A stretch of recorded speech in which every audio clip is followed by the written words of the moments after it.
be taken from anything. So if I have a function that is the square root of negative 2x plus 4, I have to write that negative 2x plus 4 is greater than or equal to 0. Negative 2x greater or equal to negative 4, divide by negative 2, switch the symbol, and get the domain negative infinity 2.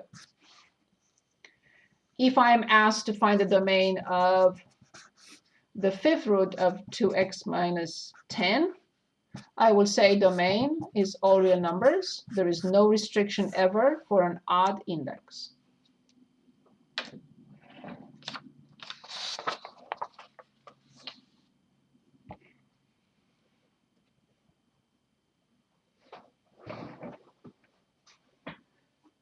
Anything else?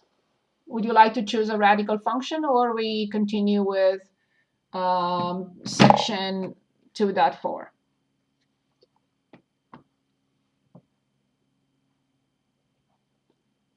Anyone? Any preference?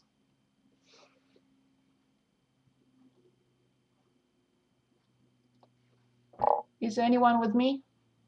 Yes. What about square root of Yes. of in parentheses x squared plus 2? Yeah, just x. Sorry, so it's x squared and then plus 2, not the whole thing squared. Okay, perfect. So we want to determine the difference quotient for this function?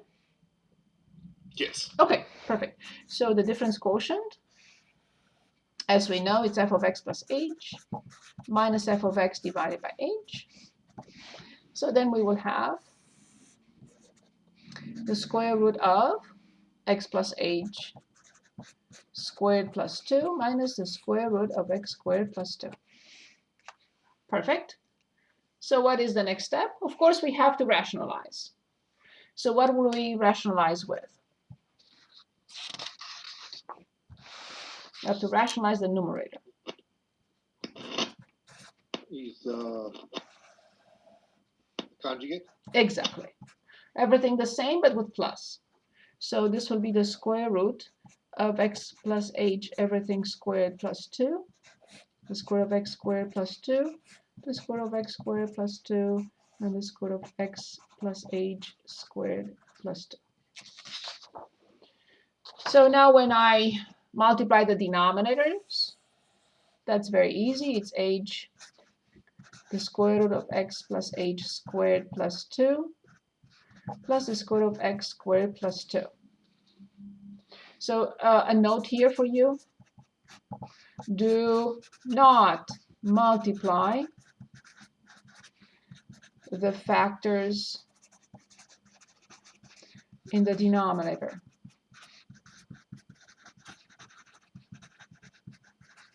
I will say in general, 99% of the cases. I will leave the door open that in certain situations I may be able to simplify if I do something, but in general. So as we know, it's this squared minus this squared, which will be x plus h squared plus 2, but minus, don't forget to write parentheses, plus 2. Now, in order to continue, I have to expand the numerator, this one, and distribute -1. Remember 2 notes. All terms without h at the top must go away, and this one has to go away. So again, I'm going to use a triangle, jump over my notes, and continue here. Just look for the sign and continue. So x squared plus 2xh plus h squared plus 2 minus x squared minus 2 over all this. Oops, I forgot the parentheses, sorry. So h, the square root of, I rushed to write a note and I forgot to finish up.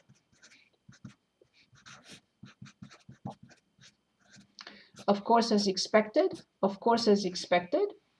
the numerator has an h in it, has to go away.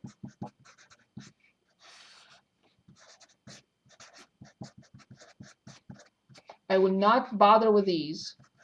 That's why the note was for. Yes, luckily these go away. So the final answer is 2x plus h over the square root of x plus 2 squared plus 2 plus the square root of x squared plus 2. What is this? It's the simplified in case you're asking. Simplified,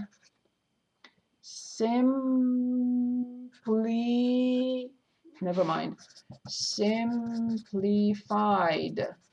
form of the slope of the secant line for that function. Professor Lee, Yes, any questions, please? yeah, I had a question. Are you, a lot of professors don't leave the like the radicals on the bottom. Do you have any This is a very good point. This is a situation in which we don't want to go backwards. If we go backwards, we're not simplifying anymore. Okay. Very good point. Excellent point. Yes, in certain situations, we have no choice. If we go back, then we are not doing anything. We're not simplifying the difference quotient. Because you will multiply by the difference, and you will get the starting point. Perfect question. Thank you. Anything else?